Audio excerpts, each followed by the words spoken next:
India में एक ऐसी जगह भी है जहाँ रोड कम और समुद्र ज्यादा है, जहाँ रात को फोन से पहले तारे चमकते हैं और जहाँ शोर नहीं, सिर्फ और सिर्फ सुकून होता है।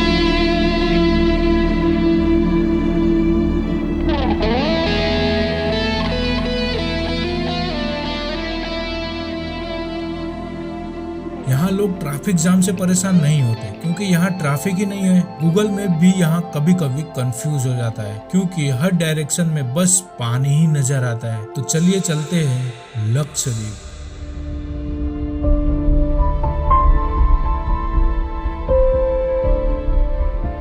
मैं जब लक्षद्वीप के बारे में पहली बार सुना तो ऐसा लगा जैसे मालदीव जैसा कुछ होगा, पर जब यहाँ पहुँचा तब समझ आया कंपैरिजन करना ही गलत है क्योंकि ये दुनिया ही अलग है। लक्षद्वीप अरब सागर के बीच बसा 36 छोटे छोटे आइसलैंड का ग्रुप, जिसमें से सिर्फ और सिर्फ 10 आइसलैंड पर लोग रहते हैं। बाकी आइसलैंड ऐसे ही शांत अनटच्ड जैसे नेचर ने अभी तक उन्हें खुद के लिए संभाल के रखा हो। तो भाई थोड़ा सा ड्रोन फुटेज भी देख लीजिए लक्षद्वीप।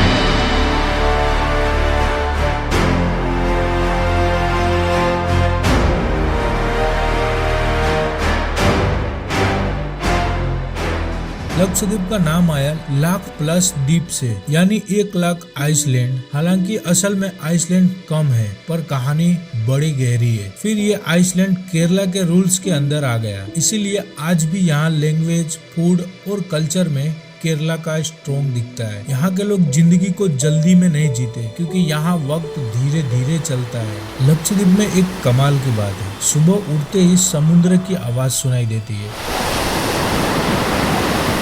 और शाम को सूरज पानी में धीरे धीरे डूबता हुआ दिखता है। आपके होश उड़ जाएंगे। यहाँ का पानी इतना क्लियर है कि बोट में बैठ के नीचे स्विमिंग करती हुई फिशेस दिखती है। अगर आप स्विमिंग नहीं जानते तो भी कोई टेंशन नहीं, लाइफ जैकेट और नेचर दोनों संभाल लेते हैं। दिल में डर भी था और एक्साइटमेंट भी था। इंस्ट्रक्टर बोला रिलैक्स करो, बस सांस लेते रहो, पर जब नीचे गए ना तो लगा मैं किसी और ही दुनिया में आ गया हूँ। सच्ची में भाई, कलरफुल फिशेस, कोरल रेफ्स और एकदम शांत साइलेंस।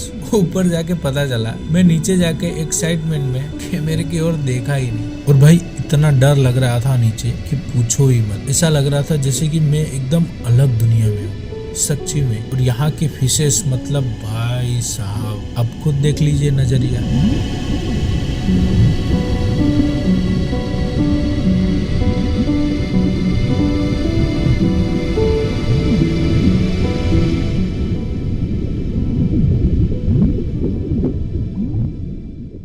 लक्षद्वीप के लोग कैसे रहते हैं पता है आपको? यहाँ के लोग बड़े सिंपल से रहते हैं। ज्यादातर लोग फिशिंग, कोकोनट फार्मिंग और टूरिज्म से जुड़े होते हैं। सुबह लोग फिशिंग के लिए जाते हैं, शाम को फैमिली के साथ वक्त बिताते हैं। और यहाँ नाइट लाइफ क्लब नहीं पर रियल लाइफ बोर्डिंग मिलती है। बच्चे स्कूल जाते वक्त समुद्र के किनारे से गुजरते हैं, सोचो उनका डेली व्यू कैसा होगा। भाई यहाँ का खाना तो एकदम अलग है। जो भी चिकन उकन खाते हैं उनके लिए तो भाई अच्छा है। फ्रेश फिश करी मिलता है, कोकोनट बेस्ड डिशेस मिलता है। भाई मैं ठहरा वेजिटेरियन, तो भाई वो भी मिल ही जाता है और खा भी लेते हैं। और जब आप समुद्र के सामने बैठ के खाना खाते हो तो टेस्ट अपने आप डबल हो जाता है क्योंकि एक तरफ समुद्र की आवाज, दूसरी तरफ नीला पानी और तीसरी तरफ नीला आसमान। मतलब दोनों का कॉम्बिनेशन, खाना, व्यू और बैठ के देखना, एक अलग ही नजरिया होता है लक्षद्वीप में। धीरे धीरे वक्त चलता गया, शाम होते गई और एक इमोशनल सा मोमेंट आ गया।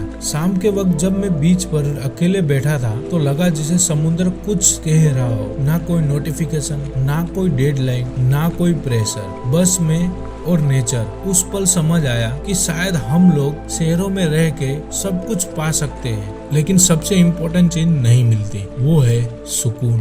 और धीरे चलना भी जिंदगी जीना होता है। यहाँ जगह फोटो के लिए सुंदर नहीं, ये जगह अंदर से इंसान को शांत कर देती है। अगर आपको ये सफर पसंद आया और ऐसे ही रियल ट्रैवल स्टोरी देखना चाहते हो, सफर विद अनीश को सब्सक्राइब करना मत भूलना। मिलते हैं अगले सफर में, तब तक याद रखना जिंदगी भी एक जर्नी है। तो भाई अब मैं यहाँ से विदा लेता हूँ, लेकिन जाने का तो मन नहीं है, लेकिन चलते हैं, जल्दी से दूसरी ट्रिप पे मिलते हैं। तब तक के लिए अपना ख्याल रखें, बाय।